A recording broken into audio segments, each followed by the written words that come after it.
Hello and welcome. Very good evening to all of you. Thanks for tuning in to the Sunday edition of the weekend of the Urban Debate. Thanks very much for joining us here. We are going to focus on an extremely important topic of India's immunization program against COVID-19. Well, it's been a very healthy start, to say the least, for a country like ours, given the scale and magnitude of people that we are dealing with. Over 2 lakh health workers already vaccinated, already inoculated, and of course they'll have to go in for the second dose as well before the entire process is complete.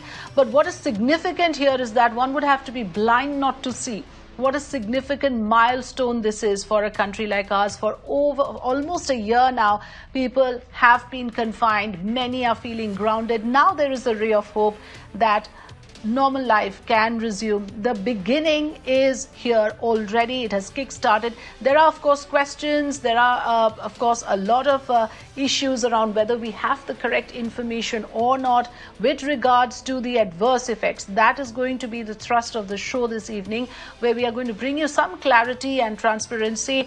And we're going to talk about whether there is full disclosure on the issue of side effects. This is something that people want to know. Those who intend to take the vaccine want to know whether there is complete disclosure about the side effects. What comes with the territory is something that people are entitled to be made aware of. So we are going to throw light on the adverse effects and have experts to help us understand if those issues should deter us in any way from going ahead and getting the vaccine. The idea, like I said, is to bring you more clarity and to separate the wheat from the chaff, the fact from the fiction. So joining me this evening are two very well-known experts working tirelessly, of course, over the several months to help us understand, to educate us and to give us clarity. Dr. Virander Singh Chauhan, Professor or Emeritus Professor of the International Center for Genetic Engineering and Biotechnology. Good evening, Dr. Chauhan. Thanks for coming in. Also, Dr. Anita Mathew, Infectious Disease Specialist from the Fortis Hospital in Mulund. Thanks very much, Dr. Mathew, for joining us and giving us your time. I want to, begin head on. First, before I go on to my questions, just a brief on what the Health Ministry shared earlier today around 7 o'clock this evening, where the Additional Health Secretary made a few important points about the vaccination drive, saying that today, day 2 of the immunization program covered 6 states, and going forward, every state will have a designated number of days per week when this program will be conducted in their states, and most of the states will have 4 days of the week dedicated to the vaccination process. Some states, less number of days given the number of health workers in those states. So that information has come in today. The exact numbers are out. Also, the exact figure of number of people who have been vaccinated so far in India, the number stands at 2,24,301. They are all, of course, health workers. Now the focus is on the adverse effects, on what is an adverse effect to begin with. And I want to begin head on with this issue. I want to go across to Dr. Virander Singh Chauhan first. So if I may first begin by asking you, Dr. Chauhan, in the worst case scenario, what can a person face? A person who is going in to take the vaccine, he has certain concerns, he has certain worries. Now the clarity has come that over 400 cases of adverse effects reported, only 3 serious cases. Out of them, 2 who were hospitalized have been discharged, so only 1 under observation. Is that a good enough figure for us to begin with? Yeah, I think so. Absolutely, yes. When the phase 3 trials of all these vaccines were done, even Pfizer and Moderna, in the healthy individual in which you do the phase 3 trials, adverse effects do take place. So I just want to explain to the viewers, when you put foreign material from a virus or a bacteria or any pathogen, your body would respond to this because you're putting in a formulation of material, genetic material, one kind or the other, whether it's a protein or nucleic acid. So there would be some reaction. So most people will just feel a prick and maybe a little bit, post-prick, some little swelling or something. So it clears out in very large number of people. In these trials, which are emergency usage for the vaccines, Therefore, people after vaccination are supposed to wait for 40-45 minutes. And if you are going to have adverse effect or any minor, major, medium kind of adverse effect, then you are washed. Most people will just go home and won't even feel anything after an hour or so. Some would feel little malaise, maybe some muscle. These are natural. Any vaccination, nothing to do with only COVID, any vaccination, that's a natural consequence.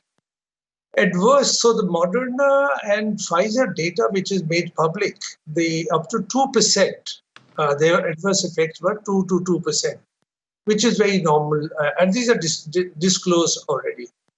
So the adverse effects which have been shared by the ministry, I would say it's very good news, because we've immunized more than 225 or 230,000 people.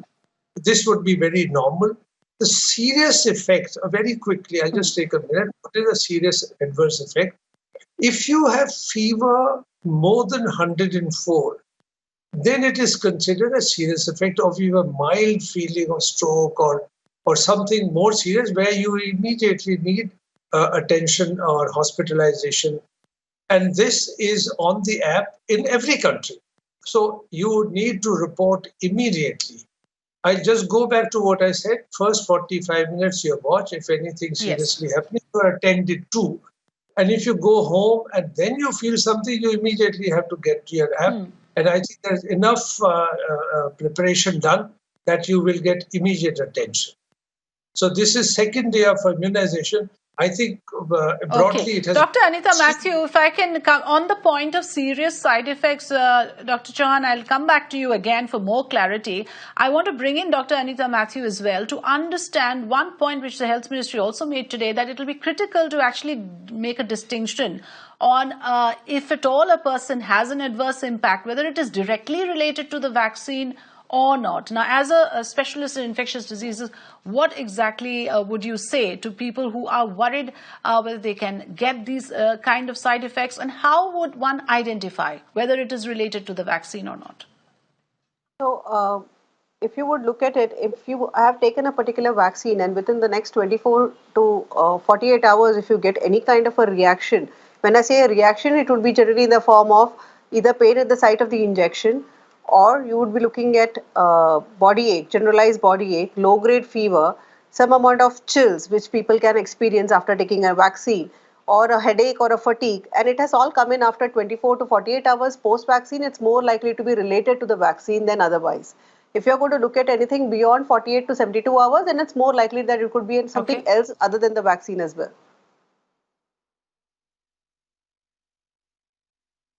Okay. Right, that's important information, and for those who are wondering whether you will know whether it's because of the vaccine or not, you have an answer there. But I want to come back to you, Dr. Chauhan. Yes, you were mentioning about the fact that those with serious side effects, the government, of course, says that they will be taken care of. There's a very structured protocol, and the government is also assured that such cases, they will be hospitalized and the entire process from there on will be taken care of. But yet people will have certain worries, certain doubts and fears.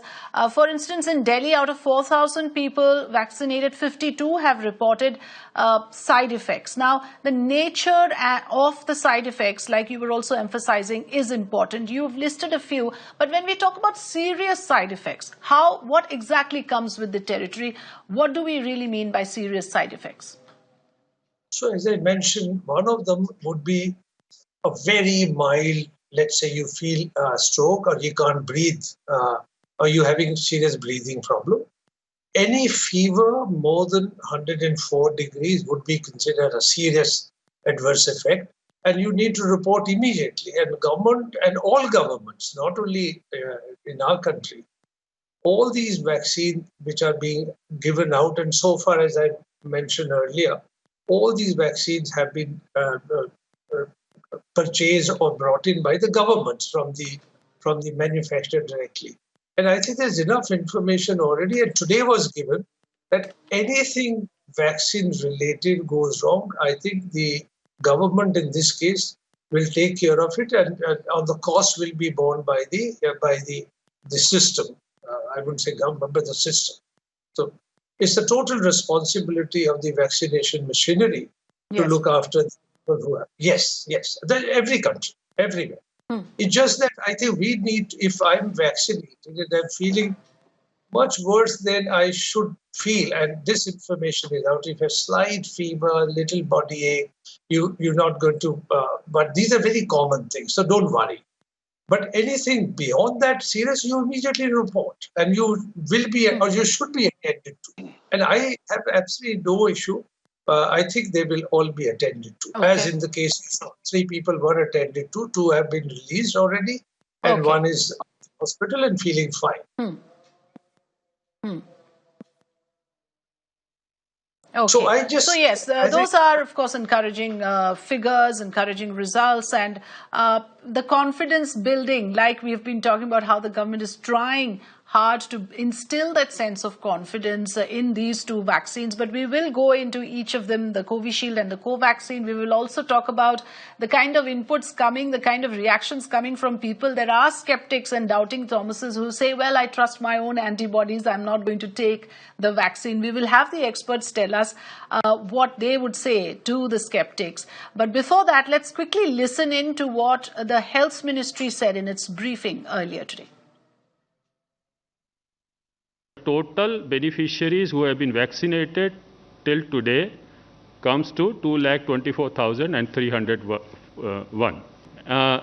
We say that an adverse event following immunization is any unexpected medical occurrence which follows immunization. It may or may not be related to vaccine or vaccination process. Majority of AEFIs are minor in nature: pain, mild swelling at the injection site, mild fever, body ache, nausea, giddiness, and mild allergic reactions like rashes are considered to be minor AFIs. Then only few AFIs may require hospitalization, which are classified under serious AFIs. Protocols are in place for reporting, immediate case management at vaccination site, transportation and hospitalization, and further care of such cases. Dr. Anita Mathew, the Health Ministry also, of course, in a very self-congratulatory mode, talking about how this has been the highest number of vaccination in a single day. The first day of vaccination, the highest number covered by any country across the world. But at the same time, you have critics who say that the government is in a tearing hurry to prove a point. In fact, Covaxin is still in the 3rd phase of clinical trial, and those who apparently going in for it are having to sign a document saying that we agree to take this vaccine, which is in a clinical trial mode. Is that a reason for worry, you think? See, most of the vaccines will have to go through the phase 1, phase 2, phase 3 studies. If you're looking at a Covaxin here, there have been, I wouldn't say it's an enough data, but you do have data of its efficacy. And if you look at the kind of vaccine that is available in the form of Covaxin, it is similar, pretty similar to your Covishield in a lot of ways. So I don't think there is a major issue in that vaccine not being good enough, or if you are saying that that vaccine is inferior or it has more side effects. I don't think we have a proof to really say the same. Whatever data that we have, whatever data that has been put up by Bharat Biotech has been pretty decent. So I feel the vaccine is as efficacious probably as Covishield. Only time, over a period of time, we will get to know. Even your efficacy trials, they have not been complete for Covaxin, Covishield, nothing completely as such. We've never really seen a situation where a vaccine has come out in the market at the end of a year from the time that you have had a pandemic. But having said that, if you look at the Covishield data that we have from the European Union, they're pretty much similar to whatever we are going to be seeing out here in India as well. So I think we should go with a positive outlook when we go ahead and take the vaccine. The vaccine is something that is the only way that we can actually move ahead and fight the virus. Absolutely. Dr. Chauhan, we also need to reflect on Covishield for a bit, because the argument against Covishield is it's not tried and tested in India, it's not meant for Indian ethnicity, and therefore Covaxin is tried and tested in Indian ethnicity, and that also matters. There are a lot of theories floating around saying the efficacy data also may vary from country to country depending on the bloodline, depending on the DNA of that particular stock of people. What would you say to those who are raising such concerns? So we, all of us have said it, that number one, let's separate safety of these vaccines from efficacy for a minute. All these vaccines have been shown to be safe. They wouldn't have been rolled out otherwise. Nobody would have taken that risk. Then the immunogenicity, you start looking right from animals. So you do very highly toxic dose in animals and see if animals are okay. Then you go to phase 1 trial. Now, phase 1, phase 2 trial, as Dr. Matthew said just now, is all there. We can continue to debate if we like. But I think we are much beyond debate. Since these, just put it in perspective. There is a pandemic going on. Vaccine is a good way to throw some defense to the virus. In certain countries, as you and I speak, one person dies of COVID infection in a very resource-rich country in every 7 or 8 minutes. So those situations are extremely grave, and the whole world is in a very grave situation. Now, these vaccines are safe, they're efficacious. You can quibble about 90% versus 85% versus 70%.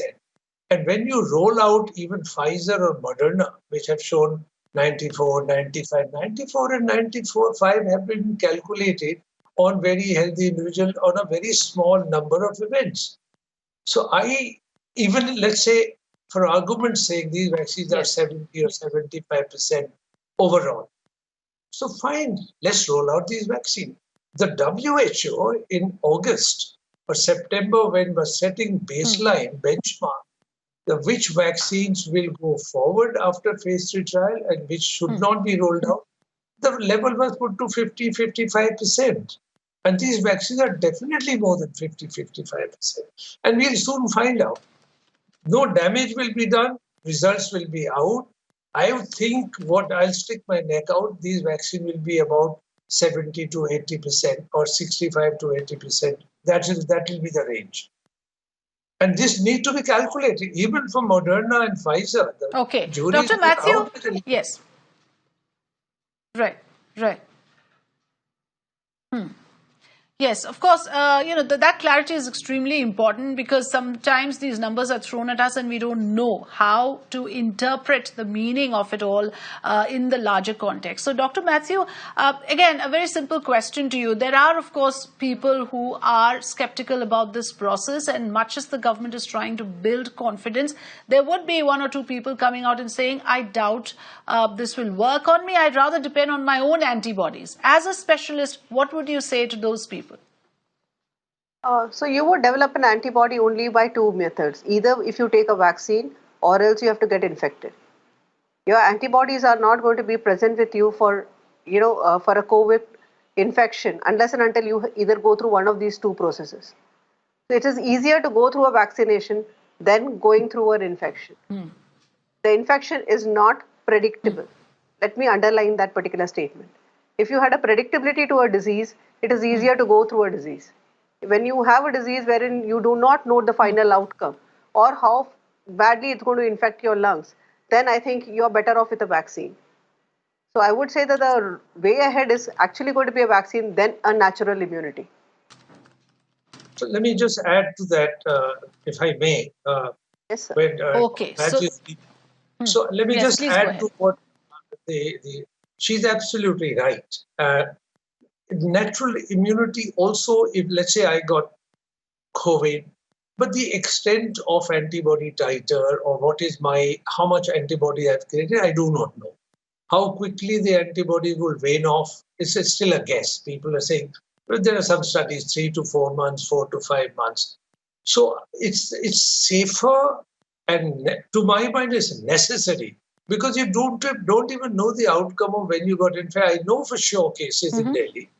By personal knowledge, people were tested positive and had very low titer or no titers of antibodies.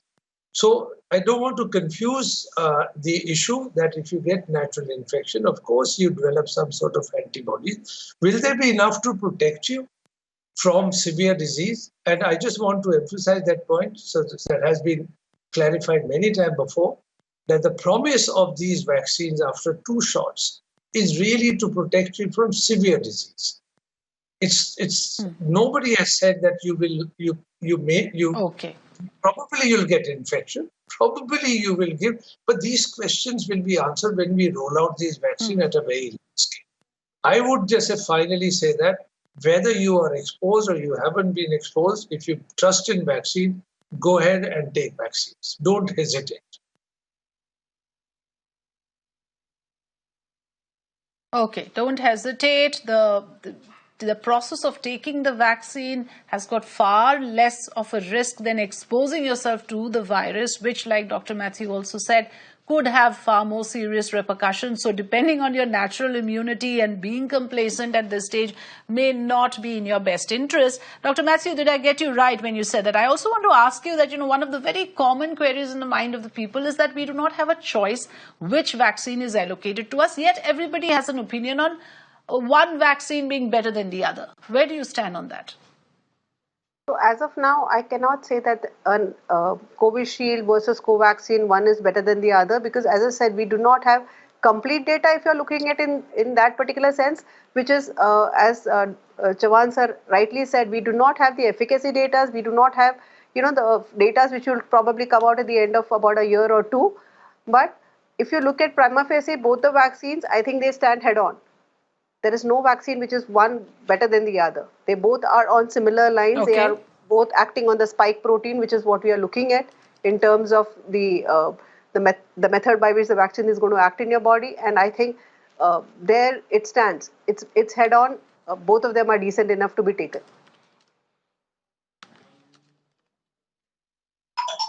Okay, both of them are decent enough to be taken. Dr. Virander Chauhan, your closing comments on this in the overall perspective, the way India is going. And going forward, we know that there could be multiple other options. There are other vaccines lined up in various stages of trial. So, right now we are, of course, looking at very few options. It's a narrow lane right now, but this is going to broaden, isn't it? Also in terms of more people qualifying for the vaccine. So this is going to open out to a large extent. What do you foresee as the roadmap ahead, and do you also see any challenges for the country? So, very good question, because first of all, there are some very good vaccines on very time-tested platforms. I said that because RNA vaccines or vector-driven vaccines were not on time-tested platform, as it were. They're a good platform, but they haven't been rolled out before. So the protein subunit-based vaccine, virus-like particle vaccine, and a very exciting Johnson & Johnson vaccine. The phase 3 data has been submitted to FDA. That is a single-shot vaccine, and I think that's a great news. And layer that with the Johnson & Johnson vaccine will be produced in India, already with biological evidence. And so they by March, April, we should have at least 2 more vaccines added. Sputnik is being produced in Hyderabad. So we would have 4 or 5 vaccines. We need them, by the way. We will need them because we feel 100,000 in a day is very big number. But England, not in the first day, but today, they are doing 300,000 per day. And their population is much smaller than ours. America, Joe Biden has promised 1 million doses per day for the first 100 days.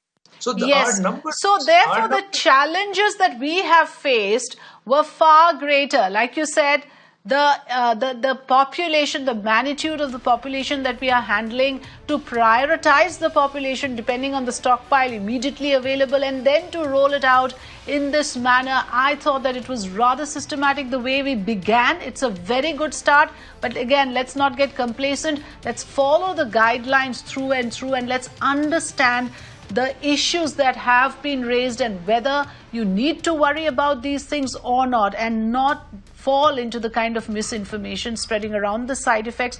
We have both the experts here saying that both the vaccines currently rolled out are safe for you.